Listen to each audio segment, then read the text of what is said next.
Hi, this is responding to Heather on Dark Horse Podcasts. She spoke about abortion regret. She seemed to equate regretting an abortion to regretting having to get your cat put down. That there's lots of choices you make in life that you think you could have made a better choice, or you wonder what would have happened if you would have made the different choice. And there are two factors that you don't seem to be grasping, Heather. One is dead baby. This is not, you know, Fluffy going to the vet and getting euthanized.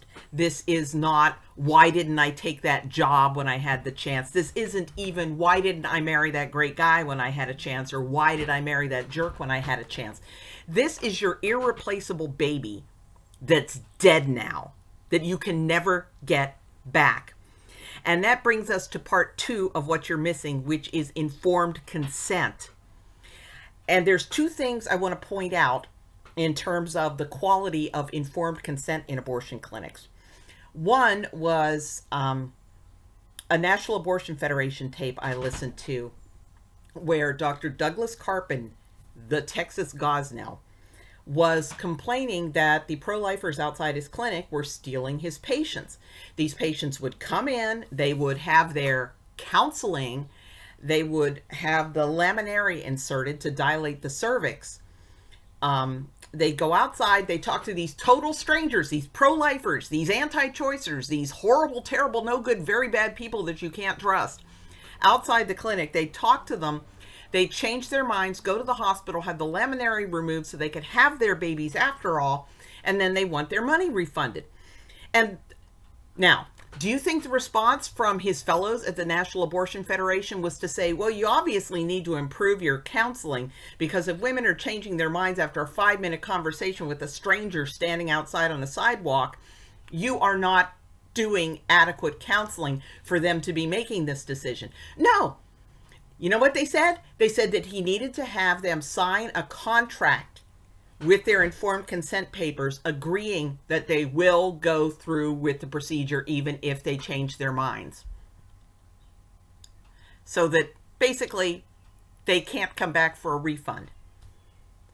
So, there's not adequate informed consent going into this, is there? And then we'll look at abortion pill reversal. You would think if it was all about the women making informed choices that, first of all, they would be doing good enough options counseling at the clinic that women wouldn't be going home and later that day or the next day going, what am I doing? I can't do this. And desperately searching online to find a way to save their babies. Not only do they not do the adequate counseling so that women aren't changing their minds, they don't want the women to know that they can change their minds. So, this is not something like when I had my informed consent for dental surgery and decided not to go through with it. Whereas my friend had the same informed consent and she decided she did go through with it. Because that was thoroughgoing informed consent. I never for a day have regretted not having that surgery, and my friend never regretted having it. Surely abortion is something where